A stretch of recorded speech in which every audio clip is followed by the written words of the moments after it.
The summer heat made the asphalt shimmer like water as Marcus Rodriguez pulled his old pickup truck into Miller's gas station on Highway 87. The Afghanistan veteran moved slowly, favoring his left leg where shrapnel had torn through muscle and bone 3 years ago. His Purple Heart sat in a drawer at home, but the scars on his body told the real story of his service.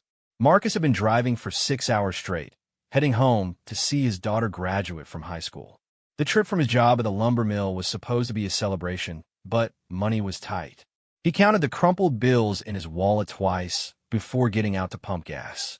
$28. Enough to fill half the tank and grab a coffee for the road. The gas station was one of those old-fashioned places that still had a bell that rang when cars pulled over the hose.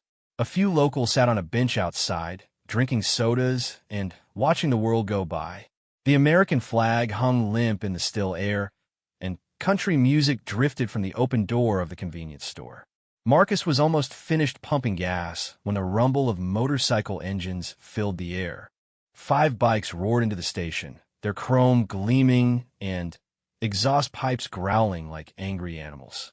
The riders wore leather vests with patches that told their story.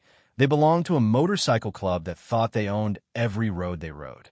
The leader, a man with arms covered in tattoos and a gray beard braided with beads, looked around the gas station like he was surveying his kingdom. His name was Tank, and he'd been riding these roads for 20 years. Behind him, his crew dismounted their bikes with the swagger of men who had never been told no. Marcus tried to mind his own business, but Tank had already noticed him. The veteran's military bearing was something you could spot from across a parking lot. The straight back, the way he scanned his surroundings, the quiet confidence that came from serving his country.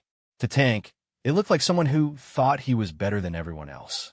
Well, Tank called out, loud enough for everyone to hear. Look what we got here, boys. Another one of those military types who thinks he's hot stuff. Marcus kept his eyes on the gas pump display, watching the numbers climb. $18, $19, $20.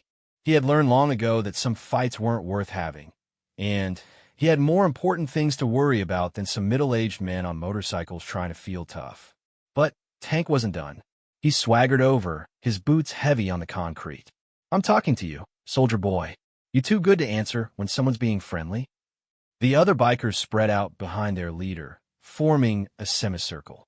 They had done this before, cornering someone, making them feel small, feeding off each other's energy like a pack of wolves. The locals on the bench shifted uncomfortably, but didn't move to help. This was Tank's territory, and everyone knew it. Marcus finished pumping gas and hung up the nozzle. He turned to face Tank, his movements careful and controlled. Just trying to get home to my family, he said quietly. Don't want any trouble. Tank laughed, but there was no humor in it. Trouble? Who said anything about trouble? We're just being neighborly. Isn't that right, boys? The other bikers chuckled and nodded. One of them, a skinny man with gold teeth, spit tobacco juice on the ground near Marcus's boots. Yeah, real neighborly. We like meeting heroes. Marcus could feel the situation escalating, but he kept his voice level. I'm nobody special. Just a guy trying to get home. Nobody special? Tank's voice got louder. That's not what that limp tells me. Let me guess, you got hurt playing soldier somewhere far away, and now you want everyone to feel sorry for you. Want us to thank you for your service. The words hit harder than a physical blow. Marcus had heard it all before. The assumption that veterans wanted pity, that they wore their service like a badge demanding respect. The truth was more complicated. Most veterans just wanted to come home and live their lives to find some peace after seeing too much of what humans could do to each other. I don't want anything from you, Marcus said. I just want to pay for my gas and leave. Tank stepped closer, close enough that Marcus could smell the beer on his breath and see the network of broken blood vessels in his nose. See, that's the problem with you military types. Always in a hurry. Always thinking you're better than regular folks like us. The confrontation was drawing attention now. A family with young children in a minivan pulled away quickly when they saw what was happening. The clerk inside the store watched through the window, but made no move to call for help. This was a small town where people minded their own business, especially when Tank and his crew were involved. Marcus glanced around, calculating distances, and exits the way his training had taught him. 5 against 1, and he wasn't the man he used to be before the roadside bomb changed his life forever. His left leg wouldn't hold up in a real fight, and these men were looking for an excuse to use the violence that simmered just beneath their leather and chrome exterior. "Look," Marcus said, raising his hands slightly in a gesture of peace. "I don't know what you think I did to upset you, but I'm sorry. I'm just gonna go inside, pay for my gas, and drive away. No problems, no drama." Tank's eyes narrowed. The apology should have satisfied him, should have been enough to let his ego declare victory. But there was something about Marcus, the calm way he spoke, the lack of fear in his eyes, the quiet dignity that couldn't be broken by intimidation, that made Tank even angrier. "You think you can just apologize and walk away?" Tank's voice was rising to a shout now. "You think that makes up for what you people did over there? For all the money wasted on wars that didn't matter?" Marcus felt his jaw tighten. He had lost friends in those wars, had carried their bodies off battlefields while politicians back home debated whether their sacrifice meant anything. But he forced himself to stay calm. Getting into a political argument with angry bikers in a gas station parking lot wouldn't bring his friends back or make his daughter's graduation any more special. "I'm going inside now," Marcus said, turning toward the convenience store. That's when Tank made his mistake. He grabbed Marcus by the shoulder, spinning him around with more force than necessary. "I'm not done talking to you, hero." For just a moment, muscle memory kicked in. Marcus's hand moved instinctively toward Tank's wrist, ready to break the grip with techniques drilled into him during combat training. But he stopped himself, knowing that any physical response would escalate the situation beyond repair. Instead, he looked Tank in the eye and spoke in the same calm voice he had used to talk scared soldiers through their first firefight. "Take your hand off me, please." Tank's crew was getting louder now, feeding off their leader's aggression. One of them had pulled out his phone and was recording, hoping to capture whatever happened next for their social media followers. Another was revving his motorcycle engine, filling the air with noise and exhaust fumes. The bell above the convenience store door chimed, and Marcus saw the clerk step outside. For a moment, he thought someone was finally going to intervene. Instead, the clerk just flipped the sign in the window to closed and retreated back inside, locking the door behind him. Marcus realized he was on his own. In 4 minutes, everything was about to change. Tank's grip tightened on Marcus's shoulder, his fingers digging in through the faded cotton of the veteran's work shirt. The other bikers had formed a complete circle now, their engines idling like mechanical predators waiting for the kill. The smell of gasoline and hot metal hung in the air, mixed with the sweet scent of motor oil and the sour tang of spilled beer. Marcus kept his breathing steady, drawing on techniques he had learned not in the military, but in the months of therapy afterward when the nightmares came too often and sleep felt like enemy territory. "Count to 10. Stay calm. Don't let them see fear, but don't let pride make you stupid either. You deaf, soldier boy." Tank's voice was getting rougher, more aggressive. "I asked you a question. What makes you so special that you can't be bothered to have a conversation with your fellow Americans?" The irony wasn't lost on Marcus. These men were questioning his patriotism while preventing him from getting home to watch his daughter receive her diploma. The same daughter he had been protecting when he volunteered to serve overseas. But pointing out irony to angry men rarely made them less angry. "Nothing makes me special," Marcus said, his voice still level but with a hint of steel creeping in. "And I answered your question. I'm trying to get home to my family." The biker with gold teeth laughed and nudged his friend. "Family man," he says. "Probably got some wife sitting at home wondering why daddy's always so angry. Kids who don't understand why dad jumps every time a car backfires." The comment hit closer to home than Marcus wanted to admit. His ex-wife had left 2 years ago, saying she couldn't handle the man who came back from Afghanistan. Said he was different, distant, carrying ghosts she couldn't help him fight. The custody arrangement was fragile, built on Marcus proving he could be stable, present, the father his daughter deserved. Tank sensed the reaction, saw the micro-expression that crossed Marcus's face. Like a shark smelling blood in the water, he pressed harder. That's it, isn't it? Wife couldn't handle being married to a broken soldier. Kids afraid of their own daddy. Marcus felt heat rising in his chest, the familiar anger that had gotten him into trouble more than once since coming home. But he also remembered the promise he had made to his daughter the last time he saw her. "I'm getting better, Dad," she had said, hugging him tight. "And when I graduate, I want you there in the front row, proud of me like I'm proud of you." He couldn't blow this. Not for some bikers who didn't know him, didn't know what he had been through, didn't care about anything except their own entertainment. "Let go of me," Marcus said again, his voice carrying more authority now. "I don't want to fight you." "Fight?" Tank's eyebrows shot up in mock surprise. "Who said anything about fighting? We're just talking, getting to know each other, building community."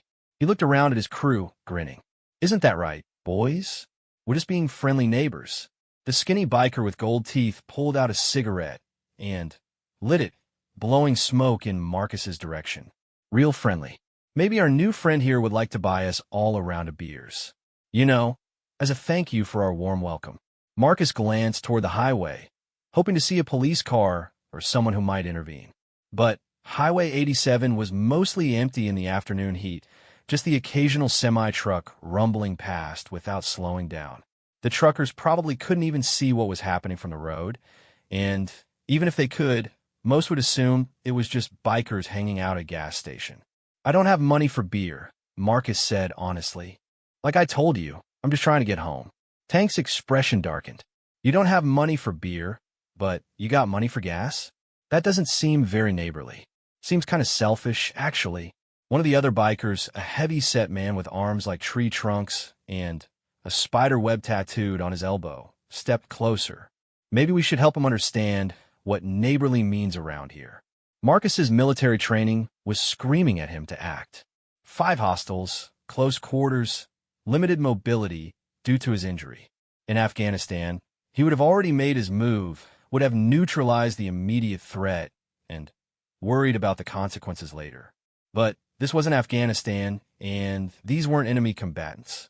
They were American citizens on American soil, and despite everything, that still meant something to him. Tank seemed to sense Marcus's internal struggle and mistook it for weakness. "See, boys, this is what happens when you send boys to play soldier. They come back thinking they're tough, but when it really matters, they fold like a cheap suit." The insult to his service, to every soldier who had served with him, finally pushed Marcus past his breaking point. His free hand clenched into a fist, and, for a moment, the careful control he had maintained threatened to shatter. That's when Tank made his second mistake of the day. Seeing Marcus's reaction, he shoved him backward, hard enough to make the veteran stumble on his injured leg. Marcus caught himself against the gas pump, pain shooting through his thigh where the shrapnel had done its damage. "Oops," Tank said with exaggerated concern. "Looks like the war hero isn't as steady as he used to be. Maybe you should have been more careful over there." The other bikers laughed, the sound ugly and harsh in the summer heat. Cars continued to pass on the highway, their occupants unaware of what was happening just a few hundred feet away. The American flag hung motionless above them, a silent witness to the confrontation unfolding beneath it. Marcus straightened up slowly, testing his leg. The pain was manageable, but it reminded him that he wasn't the soldier he used to be. These 5 men could probably take him apart if they really wanted to, and from the look in Tank's eyes, they were getting closer to wanting to do exactly that. "This doesn't have to go any further," Marcus said, making one last attempt at de-escalation. "I'll leave. You can have the station to yourselves. No problems."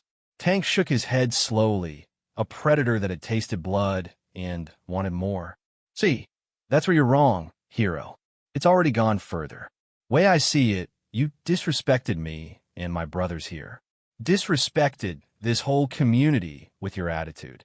The biker with the spider web tattoo cracked his knuckles. "Disrespect requires a response. That's just the way things work." Marcus looked around the circle of hostile faces, calculating odds and options. His truck keys were in his pocket, but getting to the vehicle would mean pushing through at least 2 of them.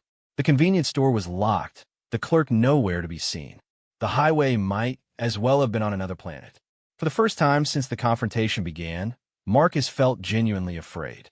Not for his own safety.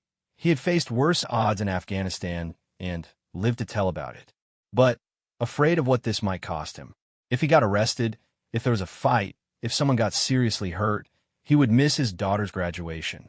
Worse, he might lose the fragile custody arrangement that gave him purpose, that made all the therapy and struggle worthwhile. Tank seemed to sense victory.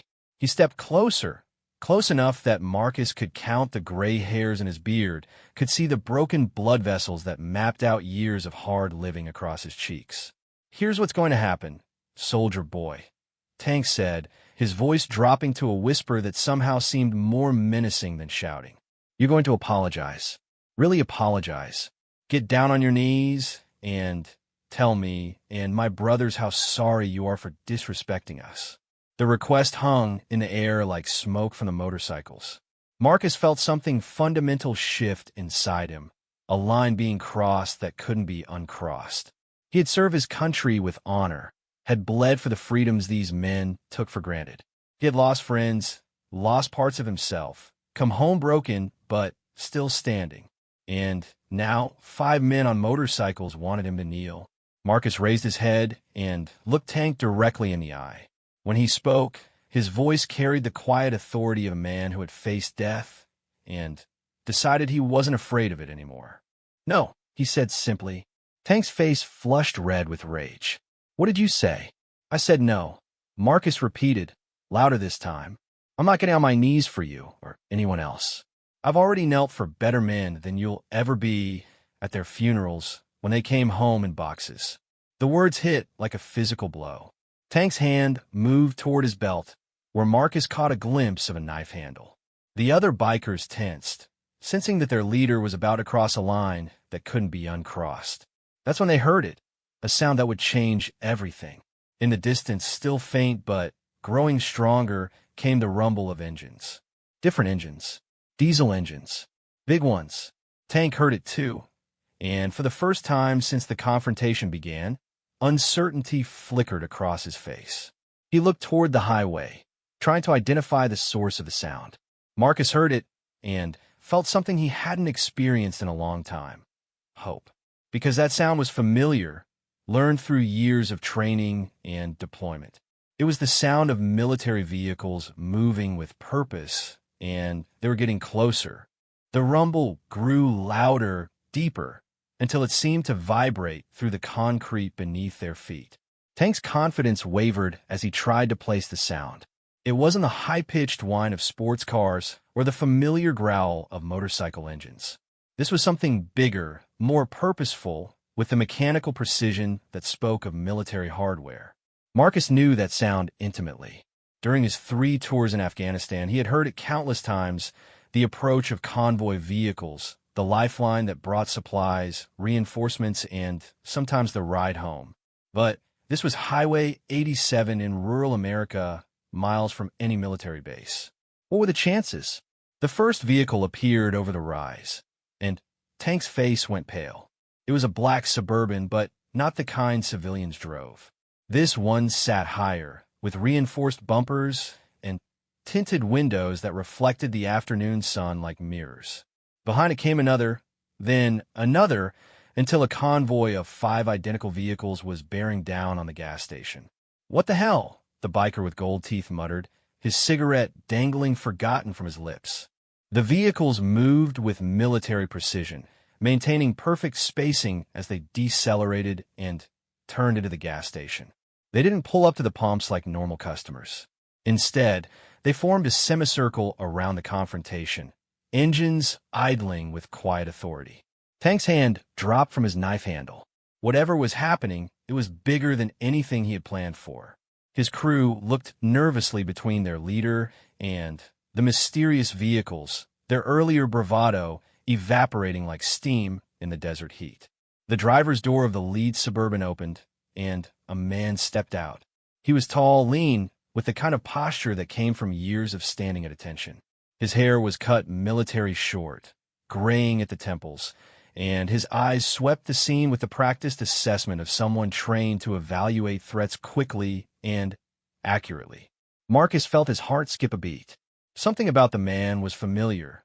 Not his face, but his bearing, his movements, the way he commanded space without saying a word. Then, the second door opened, and another man emerged. This one was younger, with the compact build of someone who made physical fitness a religion rather than a hobby. More doors opened. More men stepped out.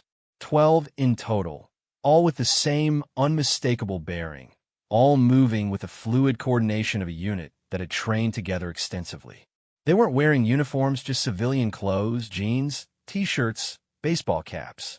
But there was no mistaking what they were. Navy SEALs. Marcus had worked alongside SEALs during his deployments.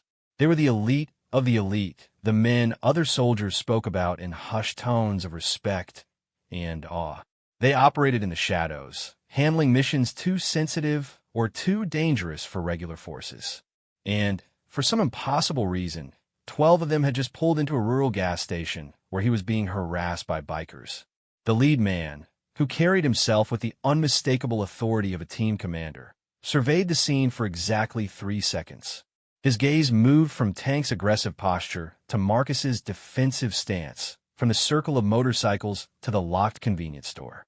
When he spoke, his voice carried the kind of calm authority that could stop a riot. "Gentlemen," he said, addressing the bikers, "you appear to be having a disagreement with our friend here." Tank found his voice, though it came out rougher than he probably intended. "This isn't your business. Just a local conversation." The SEAL commander smiled, but there was no warmth in it. "See, that's where you're wrong. Marcus Rodriguez is absolutely our business." Marcus felt the world tilt slightly. The commander knew his name. How was that possible? He had been out of the service for 3 years, working a lumber mill, trying to build a quiet life for himself and his daughter. How did elite Navy SEALs know who he was? Tank looked confused, his authority undermined by forces he didn't understand. "Rodriguez? I don't know what kind of game you're playing, but this soldier boy here was just being taught some manners."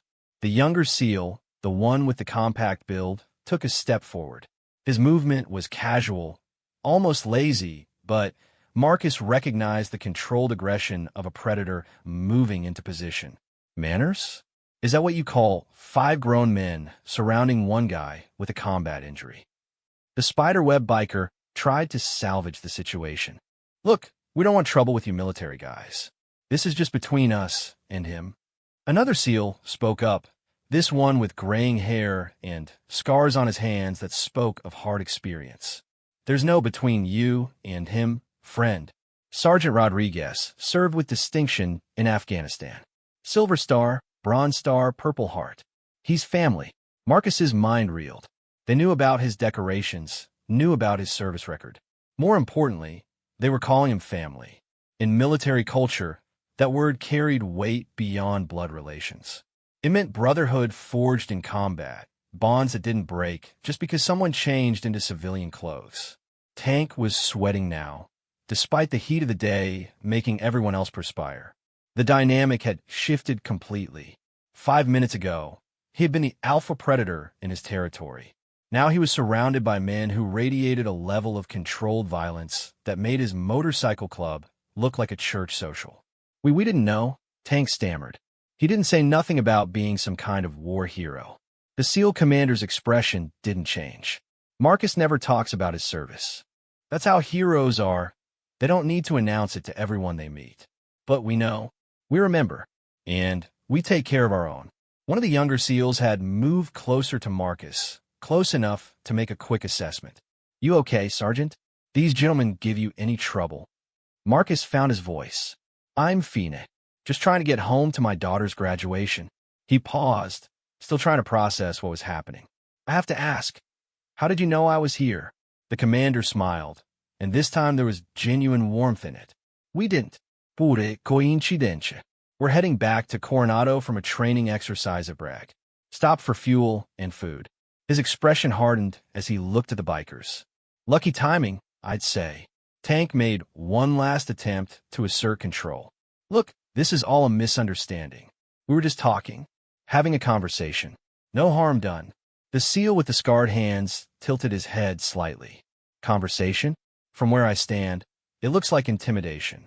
5 against 1. Grabbing, shoving. He paused. We saw the last part from the road. Marcus realized they had been watching, had seen Tank push him, had seen him stumble against the gas pump. The cavalry hadn't just arrived. They had arrived with full knowledge of what was happening. Tank's crew was looking increasingly uncomfortable. The gold-toothed biker had backed away from Marcus, suddenly, finding his motorcycle engine very interesting. The spiderweb biker was actually edging toward his bike, apparently calculating whether he could make it to the highway before 12 Navy SEALs decided to stop him. The commander addressed Tank directly. Here's what's going to happen. You and your friends are going to get on your motorcycles and ride away. You're going to forget you ever met Sergeant Rodriguez. And if we hear that you've bothered any other veterans in this area, we're going to have another conversation. But this is our territory, Tank protested weakly.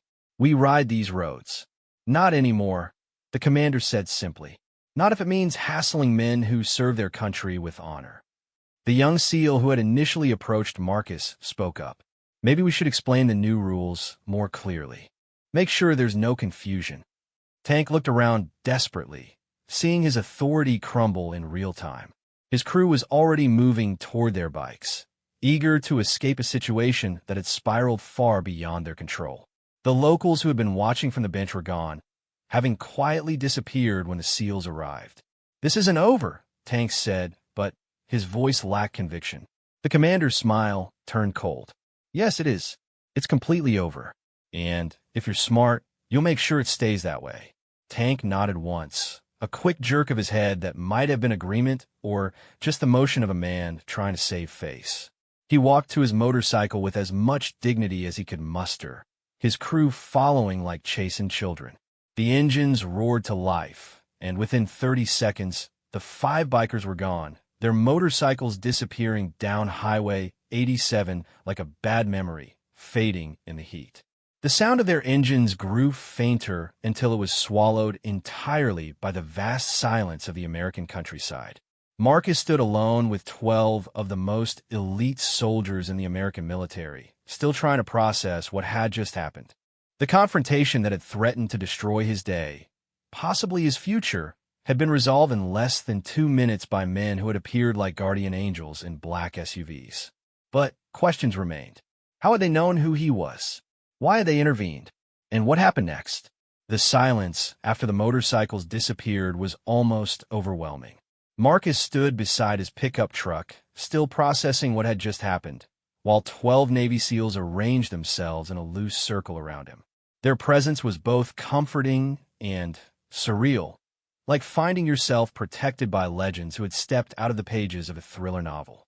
The commander approached Marcus with an extended hand. Staff Sergeant Rodriguez, I'm Commander Jake Thompson, SEAL Team 5. It's an honor to finally meet you in person. Marcus shook the offered hand, noting the firm grip and the calluses that spoke of years handling weapons and equipment. I appreciate the help, Commander, but I have to ask, how do you know who I am? I've been out for 3 years. Thompson's expression grew serious. August 15th, 2022. Helmand Province. Do those details ring a bell? The date hit Marcus like a physical blow. He remembered that day in perfect, terrible detail, the day that had earned him the Silver Star and cost him part of his leg, the day that had changed everything. The convoy, Marcus said quietly. The convoy, Thompson confirmed. IED took out the lead vehicle. Ambush from 3 sides. Your squad was pinned down for 6 hours. He paused, studying Marcus's face. Do you remember the extraction? Marcus nodded slowly. He remembered the helicopter coming in under heavy fire, remembered thinking they were all going to die in that rocky valley. But mostly he remembered afterward in the field hospital when someone had told him that the rescue had been coordinated by a SEAL team operating in the area. That was you. Thompson shook his head. Not me personally, but my team. We were running a classified op about 20 miles north. Got the call that Army personnel were in trouble. He gestured to his men. Rodriguez, Peterson, Kim, they were there that day. They pulled you and your squad out. 3 of the SEALs stepped forward. The first was the young man with the compact build who had spoken earlier.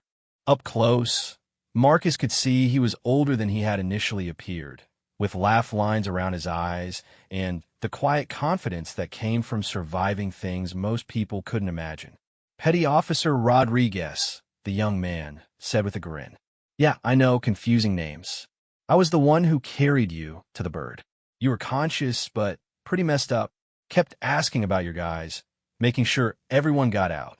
Marcus felt a wave of recognition. The face was older, the voice deeper, but he remembered those eyes, calm, reassuring, focused on getting the job done. You told me my squad was safe. All accounted for. That's right. You relaxed after that. Stopped fighting the medics. Classic squad leader. Couldn't worry about yourself until you knew your people were okay. The second SEAL, an Asian man with Peterson on his name tape, nodded. You probably don't remember me. I was providing cover while Rodriguez got you loaded. But I remember you. Even shot up and barely conscious, you were still trying to give us intel on enemy positions. The third SEAL, Kim, was the one with graying hair and scarred hands.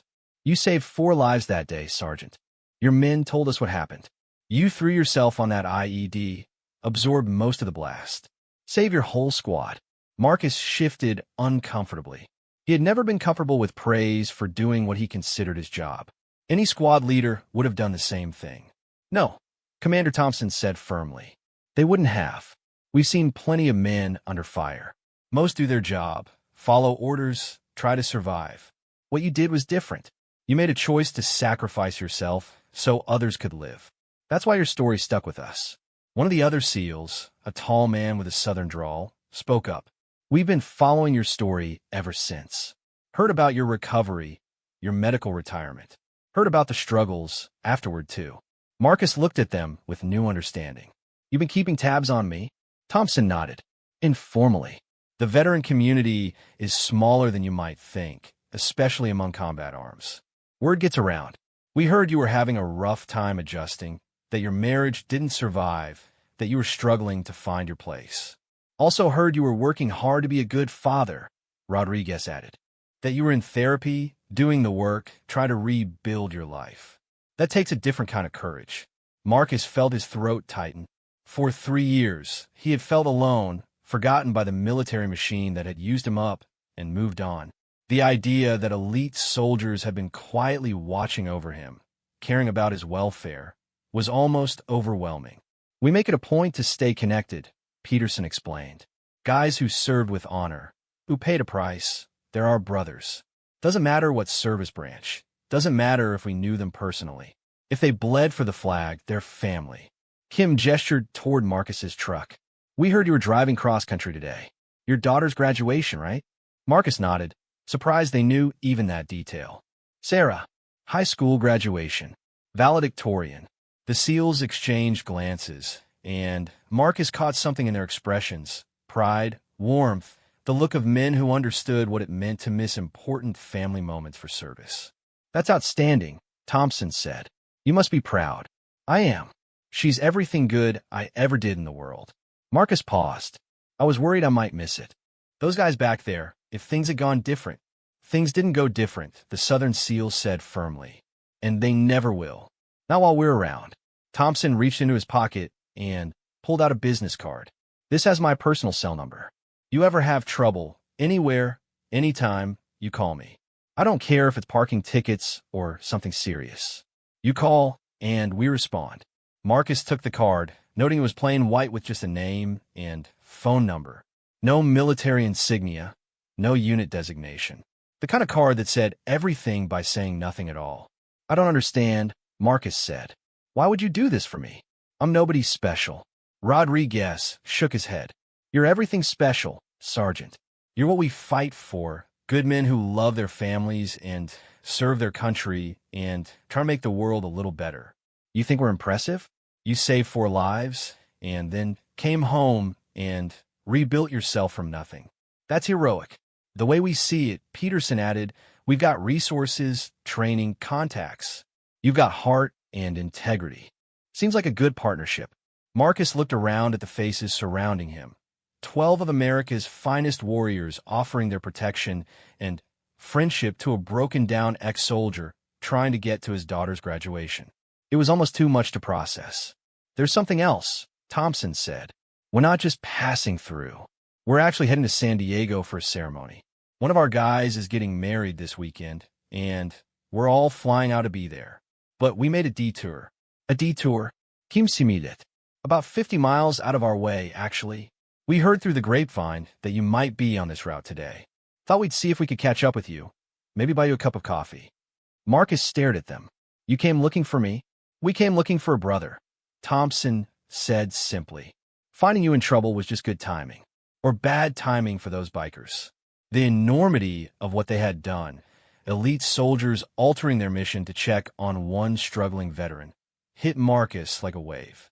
These men didn't know him personally, had no obligation to him beyond a shared commitment to service. Yet they had gone out of their way to find him, had arrived at exactly the moment he needed them most. I don't know what to say, Marcus admitted. Don't say anything, Rodriguez said. Just know that you're not alone. Never again. The afternoon sun was starting to sink lower, painting the gas station in golden light. Marcus realized he still had hours of driving ahead of him, and his daughter's graduation was tomorrow. But, for the first time in years, he felt something he had almost forgotten. The absolute certainty that he was part of something bigger than himself. We should let you get going, Thompson said. Don't want to make you late for the most important mission of your life. Marcus nodded, then paused. The bikers, will they be back? Peterson laughed. Those guys? They're probably still running. And if they're not, word will spread pretty quick about what happened here today. I don't think you'll have trouble from them again. Besides, Kim added with a grin, we might just decide to make this a regular patrol route. You know, for training purposes.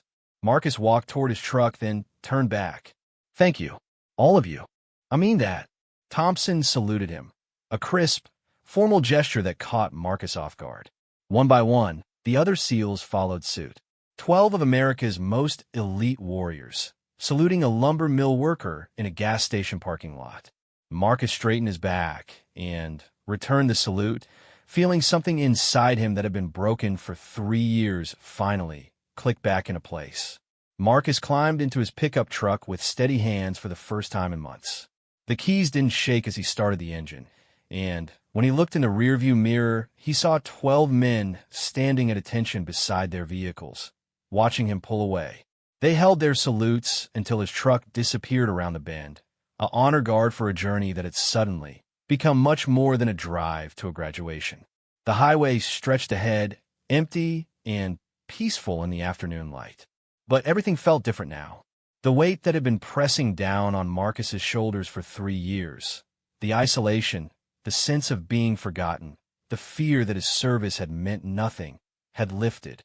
Not completely, but enough that he could breathe freely again. He thought about the business card in his shirt pocket, Commander Thompson's personal number written in neat military script. The idea that elite soldiers would make themselves available to him, a broken-down lumber mill worker, still seemed impossible. But then, again, an hour ago, the idea that 12 Navy SEALs would show up at a gas station to rescue him from bikers had seemed equally impossible. Miles passed beneath his wheels as Marcus replayed the encounter in his mind. The way Tank's confidence had evaporated when real warriors arrived. The casual competence of the SEALs, turning a dangerous situation into a non-event with nothing more than their presence and calm authority. The revelation that they had been keeping track of him, that his service had mattered enough for them to remember his name 3 years later. But mostly he thought about what Rodriguez had told him, that he wasn't alone anymore. For someone who had spent years feeling disconnected from everything he had once been, those words were more valuable than any medal. The sun was lower now, painting the landscape in shades of gold and amber. Marcus reached for his phone and dialed a number he knew by heart. Dad, Sarah's voice came through the speaker, bright with excitement. Are you almost here? I can't wait for you to see the speech I wrote. I'm about 3 hours out, Marcus said, surprised at how steady his voice sounded. How are you feeling? Ready for tomorrow? I'm nervous, she admitted. But good nervous. Like excited nervous. Dad, you're really going to be there, right? In the front row like we talked about. Marcus felt his chest tighten with emotion. 6 months ago, he wouldn't have been able to make that promise with any confidence. The panic attacks, the nightmares, the feeling that he was failing at everything important, it had all made the future seem uncertain. But something had changed today. Wild horses couldn't keep me away, he said. Your old man might be a little banged up, but he keeps his promises. Sarah laughed, the sound making everything else fade away. You're not that old, Dad. And you're not that banged up either. You're just different now. But different can be good. Different can be good. Marcus smiled as he said goodbye and ended the call. His daughter had always been wise beyond her years, but sometimes she said things that cut straight to the heart of complicated truths. He was different. The man who had left for Afghanistan would never have hesitated to fight 5 bikers, would never have tried so hard to de-escalate, would never have worried about the consequences of violence. But that man also wouldn't have appreciated what had happened today. The unexpected brotherhood, the reminder that service created bonds stronger than blood, the knowledge that somewhere in the world were men who would drop everything to help him. The highway wound through farmland now, past fields of corn and soybeans that stretched to the horizon. American flags hung from farmhouse porches, some crisp and new, others faded by weather and time but still flying proudly. Marcus found himself noticing them in a way he hadn't for years, feeling connected to what they represented instead of bitter about what he had lost defending them. His phone buzzed with a text message. Marcus glanced down to see it was from an unknown number. Drive safe, Sergeant. See you on the other side. Team 5-inch. Marcus laughed out loud. Even their text messages sounded military. But the sentiment behind it, the idea that they were thinking about him, watching over him even from a distance, filled him with warmth he hadn't felt since before his deployment. Another text came in, this one from his ex-wife, Jennifer. Sarah called. She's so excited you're coming.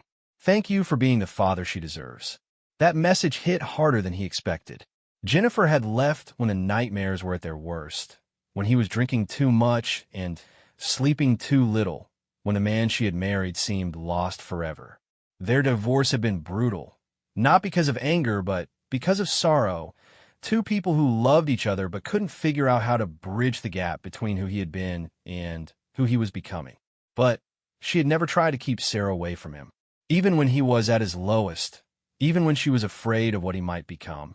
Jennifer had insisted that their daughter needed her father. The custody arrangement was generous, built on trust that Marcus would do the work to get better. Today felt like proof that the trust hadn't been misplaced. The miles continued to pass, and with each one, Marcus felt more like himself.